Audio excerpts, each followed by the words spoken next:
Coming up, this Dalmatian cross gives his trainer a second chance. Was it arson? This dog's nose knows. And leaping tall humans in a single bound.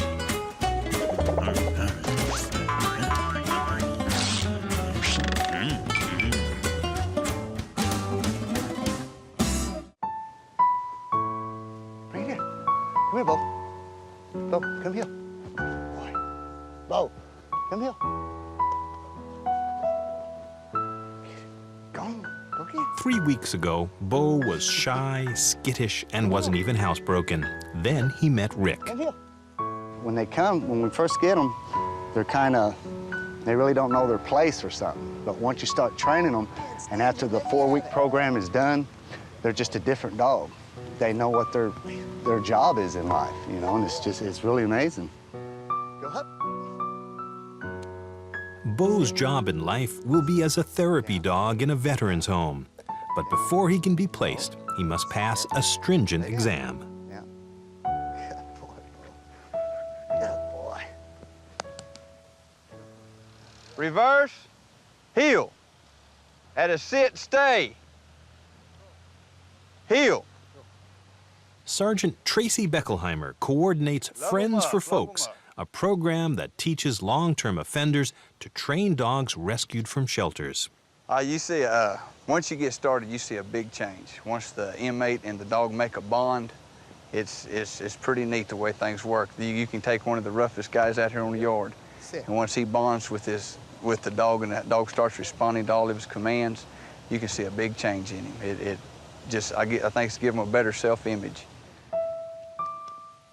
Since 1991, inmates at the Lexington Correctional Institute have given 300 dogs like Bo a second chance.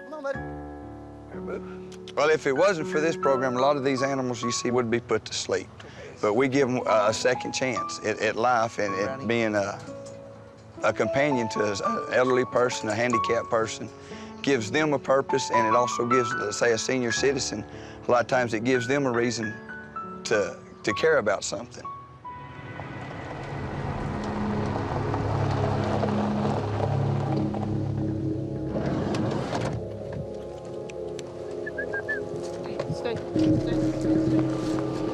Bo was abandoned by the roadside when he was a puppy.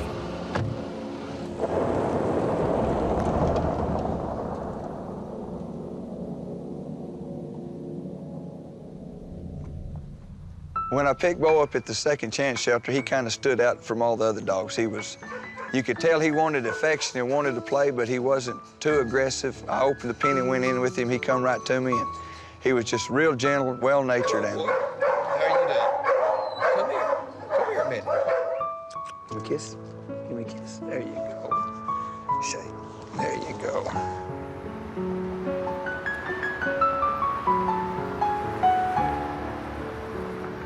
Sergeant Beckelheimer knew that he needed to match Bo with an inmate who could rebuild Bo's trust. He chose Rick.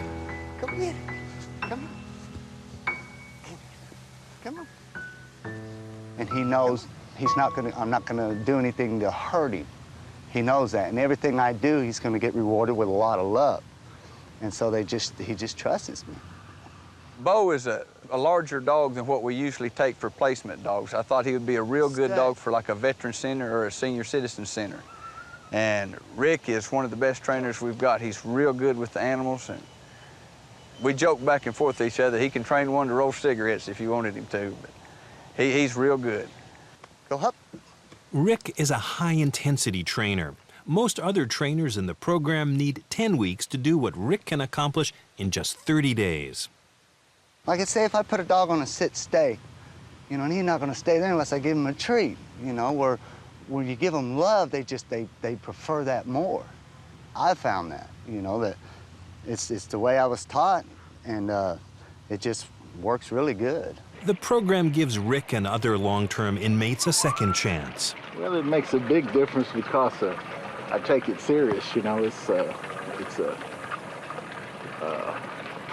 privilege to be able to train these dogs. and especially to know how to.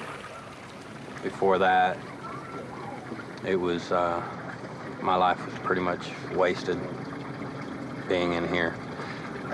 With what I'm able to do with him and this program, it's given me, it's given my life a lot of purpose. Here you go. For the last 3 weeks, Bo and Rick have been inseparable. There you go, buddy. Go ahead. It's great. I mean, we'll lay in here and play, and I teach him little things in here. I brush him, and it's just kind of like having, I don't know how to explain it, someone to care after or something, you know. It's a lot of responsibility, too. It's really great. Bo's training is almost finished, but before he can graduate, Bo's skills will be tested and evaluated. Heel. Heel. Heel. Heel close. Bo. Heel. Heel close. Stay. Come heel, go up. Heel. Sit. Come on. Come on.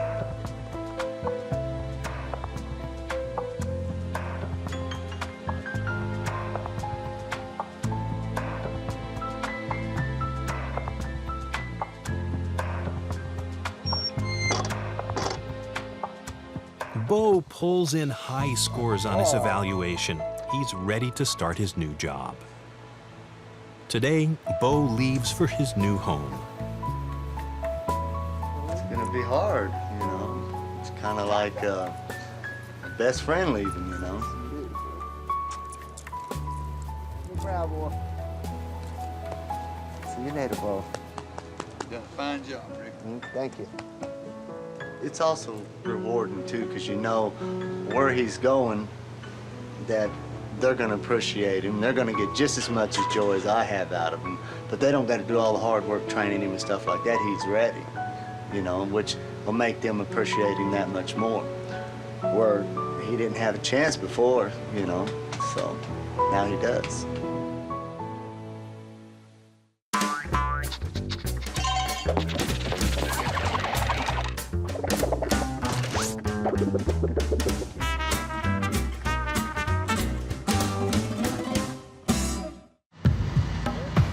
Arson is suspected in almost 20% of the fires reported in Texas each year.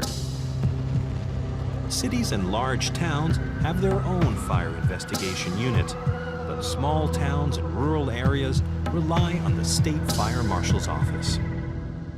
Dar, a German Shepherd, and his owner, Daryl McClintock, work for the office. Dar goes to fire scenes to help determine whether a fire was deliberately set. The canines are trained to find accelerants. Hydrocarbon is what they look for. 14 different odors, from gasoline to diesel, kerosene. Okay, Dar is very thorough in his search whenever he does a search of the scene. So what he can do that the actual investigators can't is he sniffs for hydrocarbon, and no matter where that hydrocarbon is, he's going to go to it. Very good boy. Platz. As soon as he arrives, Daryl assesses the site to make sure the area has cooled down and is safe for Dar to search. Dar is a very valuable tool on the fire scenes. He can eliminate the process that an investigator might have as far as where to pull a sample. Yep. You can read burn patterns in a fire scene, and you can move debris and figure out in your own mind where you feel like the sample should be pulled. But one thing Dar can do is he can go in there and he can tell you exactly where to pull it, and he can do it in a rather quick fashion. Sometimes a fire gets so hot that any accelerants are burned away. But Dar can detect the odors of 14 different hydrocarbons days after the fire has been extinguished, even when the firefighters' hoses have soaked the area. A lot of times the investigator will be focused on burn patterns in a fire scene, and whenever they focus on those burn patterns, it takes them away from looking at other areas. And like on one occasion, the investigator figured out where the point of origin was, And we brought Dar in to do a search, and he searched the point of origin, but he didn't want to stay there. He would search it, but he always went to a different area. He always went to another room. And whenever we let him go and he went into the other room and he gave an indication, we weren't suspecting anything in the other room because it wasn't burned, but he found it. It's a good boy. Dar's training never stops. In their small town of Wimberley, the volunteer fire department lets Dar and Daryl use their training facility.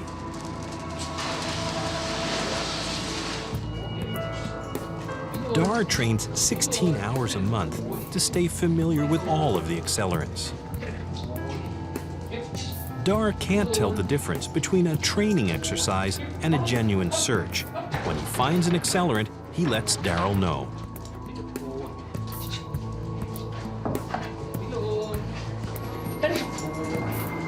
When Dar gives an indication, he stares at source. So whenever he's sniffing around and he comes up on source and he sits, he gives a pinpoint stare at the source.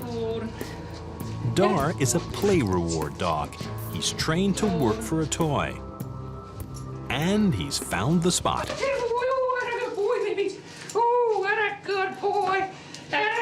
He's got a very strong prey drive, and what we want to do is we want to maintain that.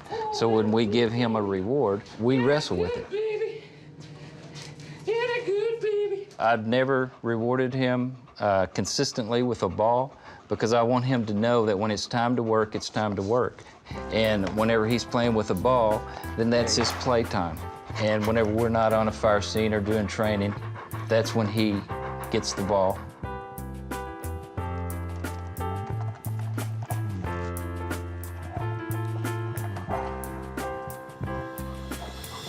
Dar and Daryl investigate 80 to 100 fires a year, so they spend a lot of time on the road.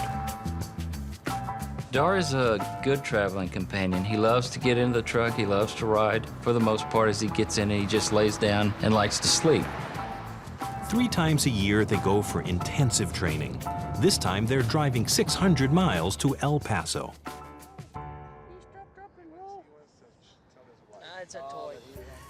Every year, Dar must be recertified as an accelerant detection canine. The first training exercise is an open field search. Dar and Daryl are seeking the type of container an arsonist might have thrown away when running from the scene. Dar's nose is so sensitive that he can detect traces of accelerant as small as a few parts per billion. Dar comes from Hungary and was trained in German, so Daryl has to give him commands in German.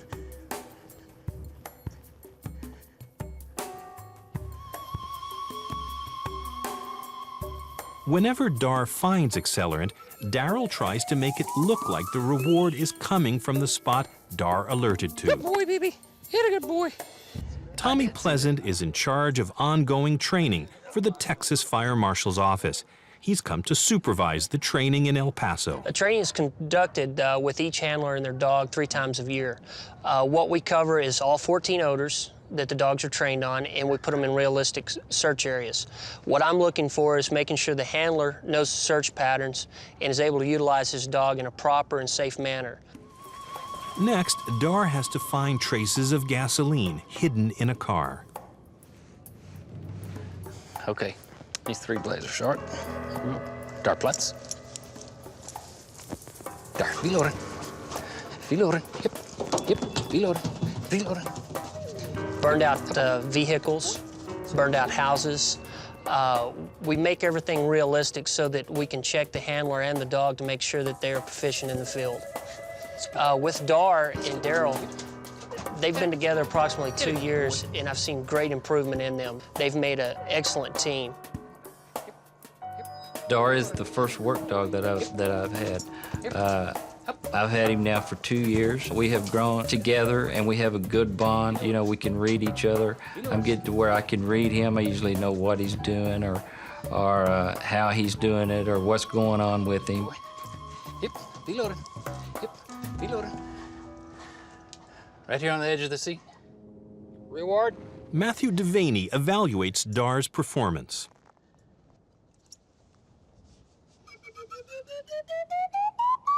Good boy, Diddy. You're a good boy, Dar. You're a good boy. You're a good boy, Dar. We have had about 7 dogs go through accelerant training here. Dar, I would say, is above average in the field of accelerant detection. He's a very good dog, and he has gotten stronger since he went into the field, and his handler's done a very good job of maintaining him. Dar is not considered a pet. He's considered a work dog. He loves to work. His work is play, so whenever he's in a fire scene, he's looking for that rubber hose. That's really what he wants to find. I mean, that's what he lives for.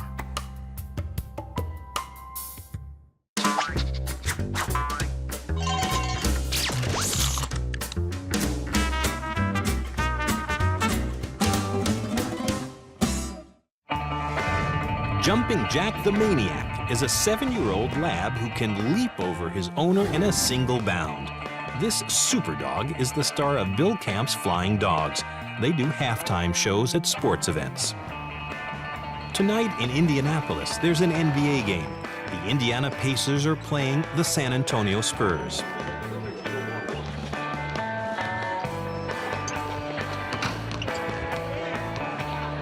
In a motel room, Jack and his co-stars, Star and Spin, are preparing for the halftime show. Bill and his dogs are famous throughout the Midwest for their Frisbee routines. All right, come on, let's load up. Star. Jack and his buddies travel hours from their home in Niles, Michigan to thrill their fans at NBA, NFL, and college games.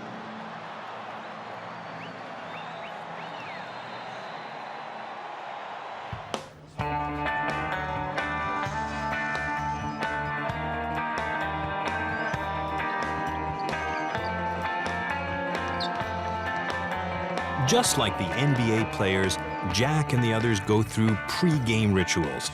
Their paws are outfitted with special booties to keep them from slipping on the court. The NBA and college will not let you on the court unless your dogs are wearing these shoes. We've got to slide the shoe on, we've got to wrap the foot, we've got to put a stretch tape that covers the white to give it a better appearance. 3, 4, 5, 6, 7, 8, 9, 10. You're done. Good boy. But the tape does support their joints, and you'll see them out on the court doing all these jumps, but don't worry, they don't get hurt. Knock on wood, they've never been hurt. Okay, now let's look over what we're going to be wearing on Friday at the Pacers. Jack and Star have a large wardrobe of red, white, and blue costumes. Before every trip, Bill decides what the dogs will wear and checks the fit. Jack always wears one of his 3 Superman capes. This, top, yeah. Okay, crew, it's time. Let's go practice. Spinny, let's go. Bill has 18 trained dogs at home, and they're all Frisbee fans. Jack, get your bag. Jack became part of the troop 4 years ago when Bill rescued him from the pound. He was a blood donor for the local vet. They use him quite often, and they told me that to come and take a look at him. They were going to euthanize him June 23rd of 1997. We took a look at Jack, took him outside, and he had a lot of rough edges, but I thought right away I might be able to use him in the show. Okay, but we're going to do on the count of 3. Okay, you ready? 1. Hey, I'll do the counting. 1, 2, 4, 33. We start out with just basic Frisbee, which he started in 1997.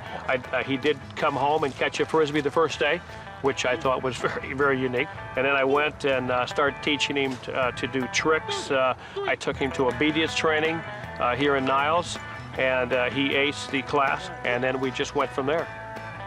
In just a few months, Jack became a full-fledged member of the Flying Dogs and its best overall performer. Jack is a very handsome dog, you know, and he's lovable, he's friendly, he gives you 100%, and I have learned over the years with Jack, he aces everything he does. He gives you 100%. Stop. Spin. Stop. Spin. Bill teaches each dog tricks that suit their natural abilities. Border Collies, for example, are lighter, so they're better at backflips.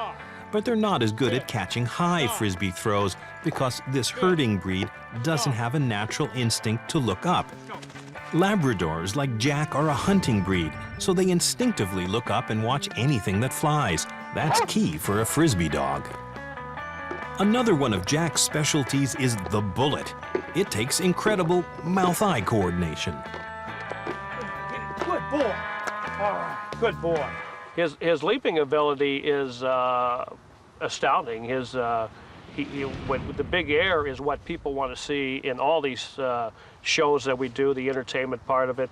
And I think his on a leaping ability, he's a 10.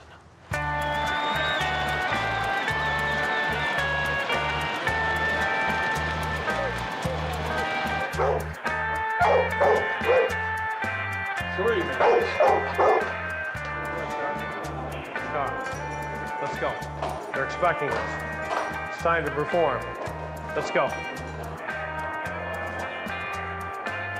Jack is one heck of a performer, and he's anticipating the show as we speak.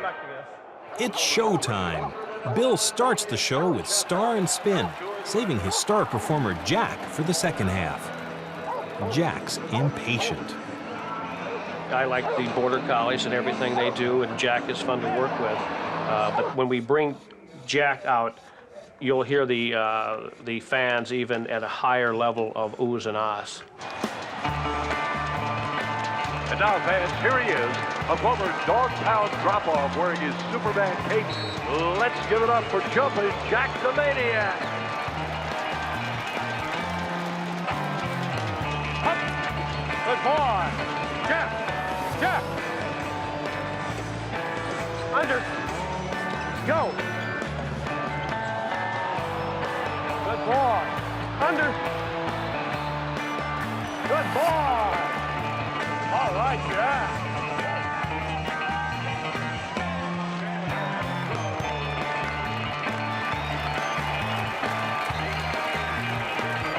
Jack has no problem with the crowd noise. The louder the fans are, the higher he jumps.